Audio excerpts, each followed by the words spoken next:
신바람 사연 아파트. 오늘의 사연 시작하겠습니다. 안녕하세요. 염치 없는 예비 시댁과의 한바탕 난리통 끝에 이렇게 파혼하게 된 31살 먹은 여자입니다. 동종업계에서 일하던 예비 신랑과 기회가 닿아 연인까지 발전하게 되었고 결혼까지 준비하게 된 케이스입니다. 예비 신랑은 무던한 성격의 조용한 사람이에요. 조금 우유부단한 면이 있기는 하지만 믿음직스럽지 못하다고 할 정도까지는 아니었습니다. 시댁과 친정 양가에서 적당한 지원을 받고 결혼 준비를 하게 되었고요. 양가가 넉넉한 형편은 아니다 보니 회사는 서울이지만 조금 떨어진 곳에서 시작을 하기로 되었는데 불만은 없었습니다. 신혼살림은 원래 직장에서 그나마 가깝고 대중교통이 잘 되어 있는 경기권 신도시에서 시작을 하기로 했어요. 저는 사실 서울에서 시작을 하고 싶었습니다. 대중교통이 아무리 잘 되어 있다고 한들 서울에서 서울 가는 게 더 빠르지 않겠어요? 더군다나 저는 이미 결혼 전부터 차가 있었기도 했어요. 친정이 지방인 것도 그 이유에 한몫을 했고 무엇보다 경기권 신도시에 이미 시댁이 자리를 잡고 살고 있었기 때문에 내키지 않았던 이유가 컸습니다. 그걸로도 모자라 이미 결혼한 신우까지 살림을 차려서 같은 지역 근처에 살고 있었고요. 하지만 요즘 같은 집값 상황에 결혼할 때 서울에 집 가지고 시작하는 커플이 몇이나 되겠어요?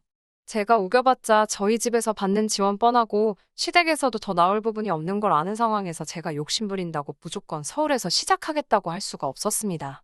물론 양가에서 보태준 돈과 저희 돈을 합치면 어떻게든 서울 전세를 못 구할 만큼은 아니었지만 그렇게 되면 교통이 사실 경기권과 비교했을 때 썩 달라지는 게 없었거든요.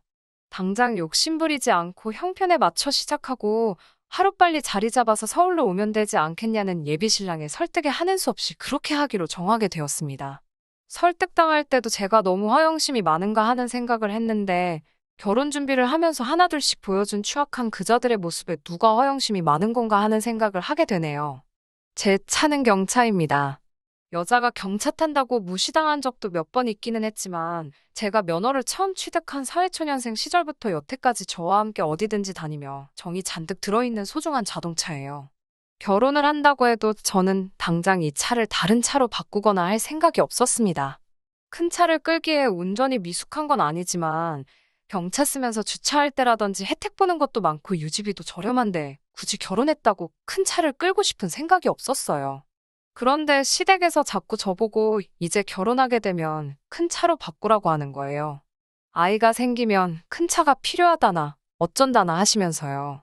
당장은 예비 신랑과 저 두 사람뿐이고 아이가 생긴다면 그때 가서 큰 차를 끌겠다 설명을 드려도 어찌나 막무가내로 큰 차를 끌어야 한다고 하시는지 이해가 가지 않았어요. 심지어 예비 신랑은 면허도 없었어요. 뭐 말을 듣자 하니 어릴 때 차 사고가 난 적이 있는데 그게 트라우마가 돼서 차를 직접 운전하기 어려워한다고 하더라고요. 트라우마 있다고 하는 사람치고 제가 운전하는 차 안에서 정말 떡이 돼서 잠에 들어있는데 그래도 그 사고가 어려서부터 가지고 있는 마음의 짐이라니 제가 딱히 따지지는 않고 최대한 이해해 주려 하고 있었어요. 연애하는 동안 장거리 여행도 거의 다 제 차로 다녔어요. 저는 기차 타는 것도 좋아하고 시외버스여도 상관이 없었는데 특히 버스를 타야 하는 날이면 예비 신랑은 버스는 내키지 않는다고 차라리 제 차를 끌고 가자고 부탁을 했었습니다. 연애하면서 서울 밖으로 나가는 장거리 여행을 두세 달에 한 번씩은 했었는데 지금 생각해보면 경차 가지고 고속도로 타고 정말 어떻게 했는지도 모르겠어요. 제가 운전을 하면서 고생을 하니 데이트로 여행 가서는 비용은 거의 다 예비 신랑이 내는 데다가 기름값도 내주긴 했지만 그렇게 여행 다녀오면 아주 몇일은 다리가 불편해서 고생을 했었죠. 아무튼 큰 차로 바꾸라는 시어머니 말씀에 저는 차를 바꿀 생각이 없다. 시댁 쪽에서는 큰 차로 바꿔야 한다. 아주 밀고 당기기를 초등학생 운동회 때 줄다리기 하듯 한동안 실갱이를 하다가 결국 고집 굽히지 않으시는 시부모님 이길 수도 없고 이걸 이겨봐야 제가 뭐가 되겠나 싶어서 제가 백기를 들고 차를 바꾸기로 했지요. 그런데 시댁에서 뜬금없이 고급 외제차 이야기를 하시더라고요. 뽑아주신다면야 상관없이 받겠지만 결혼할 때 자동차 같은 건 혼수에 들어가는 거니 여자 쪽인 제가 해와야 한다고 친정부모님께 잘 말해보라 하시더군요. 거기서 끝나면 다행인데 제가 타던 차는 이제 쓸모가 없을 테니 그 차는 또 예비 신우에게 주라는 겁니다. 이건 또 예단을 해오는 거나 마찬가지라면서 신우에게 줘야 한다고 하네요. 그 당시에는 신우와는 그렇게 만나본 적도 없고 해서 신우가 싫어서 주기 싫다 그런 게 아니었어요. 그냥 주기 싫었습니다.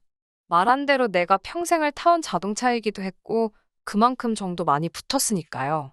그리고 새 차를 사게 되면 그 차를 정리해서 조금 보탤 수도 있는 것이고 꼭 제 차를 누구를 줘야 한다면 얼마 뒤 군대를 전역하고 사회초년생이 될 준비를 해야 하는 제 남동생한테 우선적으로 줘야 한다고 생각했어요.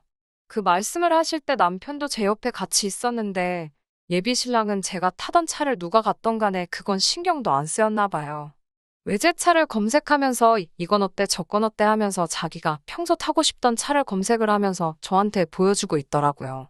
가격도 하나같이 기본 6천만 원은 넘어가는 차들이었어요.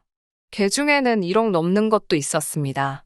지가 면허가 있어서 타고 다닐 것도 아니면서 뭘 그렇게 고르고 있는지 이해가 가지 않았어요. 트라우마 때문에 차를 무서워한다더니 외제차 종류는 막상 운전하고 다니는 저보다 훨씬 더 잘 알고 있더군요. 아니, 애초에 그 정도 금액대에 차를 지원받을 바에 집값으로 더 지원을 받게 된다면 서울에 집 사는 것도 무리가 아니고 어차피 운전을 무서워서 못하는 예비 신랑이 출퇴근하기 더 간편해지는 것 아닌가요? 제가 타던 차를 신우에게 줘야 한다는 것도 예비 신랑은 제 편을 들어주면서 제 남동생에게 주는 게 좋겠다고 자기 부모님들을 설득해줬는데 그것 또한 조건부 거짓부렁이었습니다. 친정 부모님과 상의하고 또 상의한 결과 저희 형편에 외제차를 끌어야 할 이유도 없고 돈 아끼려고 경기권 신도시에서 시작하는 건데 비싼 유지비 내면서 돈을 이중삼중으로 낭비할 필요가 없다는 계산이 섰어요. 그래도 차는 새 것으로 해주는 거니 국산차 중에서도 상위급 라인의 차량을 사주기로 정했습니다. 그 이야기를 예비 신랑에게 말을 했어요. 예비 신랑은 외제차가 아니란 사실에 인상을 잔뜩 찌푸리면서 그건 말도 안 된다고 하더라고요. 외제차를 안 살 거면 제가 타던 차는 자기 누나에게 주는 게 맞다고 하더라고요. 예비 신랑의 논리는 고급 외제차를 사는데 드는 비용이 있으니 그 부분을 감안해서 제 동생에게 줘도 된다고 말한 부분이고 굳이 친정에서 그렇게 돈을 아끼겠다면 지네들도 받아야 할 건 받아야겠다는 입장이더라고요. 웃기지도 않더라고요. 받아야 할 건 받겠다는 말이 참. 애초에 양가지원 비슷하게 받아 새 출발하는 건데 거기에 자동차를 얻고 나서 제 차까지 신호를 줘야 되면 신혼집 구하는데 지원해주시는 돈만큼 친정에서 더 해가는 건데 말이에요. 말씀드린 대로 저희가 더 쓰게 되는 돈만큼 시가에서 보태주면 저희 정말 대출 조금만 더 받아서 서울 안에 회사 근처에 아파트 구해서 시작할 수 있었고요. 저도 양보하지 않고 차는 친정 부모님이 알아보신 국산차로 해야겠다 못을 박았습니다. 그날 저녁에 예비 시어머니에게서 전화가 오더라고요. 왜 자기들이 외제차를 콕 집어서 말해줬는데 국산차로 했냐면서요. 저희 형편에 아무리 생각해봐도 외제차는 사치인 것 같다고 설명을 드리니 그게 어디가 사치냐고 쏘아붙이시더군요. 저희가 신혼살림 차릴 경기권 신도시에 신혼부부가 얼마나 많은지 아냐면서 본인이 장 같은 걸 보러 다니거나 주변에 다니다 보면 전부 다 외제차를 끌고 다니는 건 자기 같은 나이 먹은 사람들이 아니고 전부 다 신혼부부들이라고 하시더라고요. 그 와중에 우리도 결혼하면 신혼부부인데 내 아들이 국산차를 끌고 다니면 얼마나 기가 죽겠냐고. 자기들도 다 그런 걸 봐오면서 생각이 있으니까 외제차를 구하라고 한 거 아니겠냐고 말하셨어요. 이 동네에서 오래 살고 있는 본인들이 더 잘 알고 정한 건데 살아본 적도 없는 제가 이래라 저래라 하는 건 이해가 되지 않는다고요. 기가 차더라고요. 남들이 외제차를 끌고 다니니 우리도 끌어야 한다는 말이잖아요. 100번 양보한다고 하더라도 운전면허도 없는 예비신랑이 끌고 다닐 차도 아니고 제가 끌고 다닐 차인데 거기서 왜 뜬금없이 자기 아들 체면을 걱정하는지 이해가 가지 않았습니다. 동네에 자기 아들이 외제차 타는 걸 알리기 위해 제가 운전기사 노릇을 해주라는 뜻이었을까요? 이어지는 설명이 더 어이가 없더라고요. 신혼살림을 근처에 차리면 저희가 시부모님 모시고 외식도 자주 하고 할 텐데 자기들도 외제차 얻어 타고 다니면서 대접받고 싶지 뻔하고 흔한 국산차 타고 다니면 이 동네에서 누가 우릴 대접해주겠냐는 말도 안 되는 소리를 하더라고요. 이미 차를 바꿔라 못 바꾸겠다 하면서 한참 싸웠던 과거가 있어서 그런가 더 이상 저도 참아봤자라는 생각이 들더라고요. 그래서 전화로 예비 시어머니한테 소리를 빽 질렀어요. 그러니까 지금 외제차를 고집하는 이유가 남한테 보이기 부끄러워서 그런 거고 남한테 보이기 부끄러운 이유는 신혼살림 차리면 제가 예비신랑도 모자라서 당신들 운전기사 노릇까지 해야 한다고 하는 소리냐고요. 제가 그렇게까지 해서 이 결혼을 꼭 해야만 하는 이유가 있겠냐고 물으니 자기가 생각해도 틀린 말이 하나 없는지 아무 말도 못 하더라고요. 서울에다가 아파트 한 채 해주는 것도 아니고 당장 제 돈부터 친정에서 지원받은 돈까지 다 꼬라박아야 겨우 경기권에 아파트 간내만에 하는 와중에 누가 미쳤다고 돈을 더 보태서 차까지 해오냐고 고마운 줄 알아야지 어디서 외제차 타령을 하고 있냐고 했지요.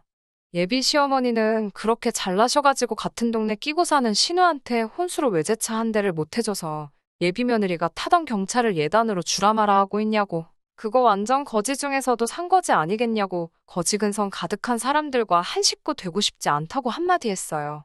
제 말에 아무 말도 잊지 못하고 당하기만 하던 예비 시어머니. 결국 제 말투를 꼬투리 잡으며 싸가지 없다고 말을 하시더라고요. 시부모 될 사람한테 말투가 그게 뭐냐고요. 그래서 시부모님 될 일 없다고 이 결혼 안 할 거라고 하고 전화 끊어버렸습니다. 나중에 예비 신랑한테 전화 와서 사과한다고 하는 말이 외제차가 아니어도 괜찮다고. 자기도 사실 외제차는 너무 부담스러운 것 같았고 제가 골라온 차만 해도 충분히 고급이라서 굳이 외제차가 아니어도 전혀 꿀리지 않을 것 같다는 소리를 하더라고요. 뭘 기대했던 건지 그딴 소리를 들으니 실망감이 더 커서 제발 그 집 구석에서 앞으로 나한테 어떤 일로도 연락 한번 오지 않았으면 좋겠다고 했어요. 그런데 예비 신우 될 사람한테 연락이 와서 아주 화룡점정을 찍어버리더라고요. 상황이 이렇게 되었으니 제가 타던 경차를 못 받게 되는 건 알고 있다면서 자기한테 팔면 안 되겠냐고 하더라고요. 제시한 금액은 제 차 중고차 시세의 반도 안 되는 말도 안 되는 헐값이었습니다. 진짜 소름이 돋더라고요. 정말 저런 집구석에 시집을 갈 뻔했다는 사실에요. 파혼하게 된 사실에 안도감이 느껴졌고 정말 결혼 이야기가 오고 가는 와중에 본 모습을 숨기던 예비신랑도 그 가족들도 참 대단하다는 생각이 들었습니다. 제발 좀 제 인생에서 사라져달라고 신우한테도 부탁하고 예비신랑한테도 몇 번이나 제발 니 포함한 니네 가족들과 얽히지 좀 않게 해달라 사정을 했어요.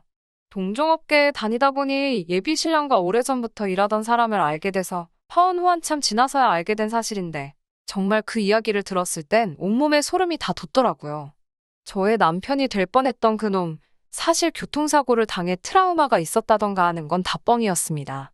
면허가 없는 게 아니었고 음주운전 이외 적발로 면허 정지를 당한 상황이었던 거죠. 그러니까 저와 결혼하면서 저를 운전기사처럼 부려먹고 외제차까지 제 돈 주고 사오게 만들려던 계획이었던 거예요. 정말 신이 도운 게 아닐까요? 제가 전혀 눈치 못 챌 만큼 트라우마가 있는 완벽한 남자친구 연기를 했으니까요. 자동차로 욕심을 조금만 부리지 않았더라도 저는 지금쯤 그 집에서 며느리 생활을 하고 있었을 거예요. 외제차건이 아니었다면 정말 그 집구석이 어떤 사람인지, 제 남편 될 예비신랑이 어떤 사람이었는지 알 방법이 전혀 없었던 거였어요. 그 연기력을 생각하니 이 글을 적으면서도 다시 온몸에 소름이 돋아버릴 정도네요. 지금은 새로운 사람을 만나 좋은 만남을 가지고 있습니다. 저도 저대로 당했던 게 있어서 좀 더 조심하게 되네요. 아무리 홍기가 늦어버린 나이라고 할지라도 이번 만남만큼은 좀 더 신중하게 준비해야겠습니다. 제가 준비한 사연은 여기까지이고 끝까지 들어주셔서 감사합니다. 끝까지 들어주셔서 감사합니다. 오늘의 사연은 여기까지입니다. 구독과 좋아요, 알람 설정 부탁드리고 더 좋은 사연으로 다시 찾아뵙겠습니다. 감사합니다.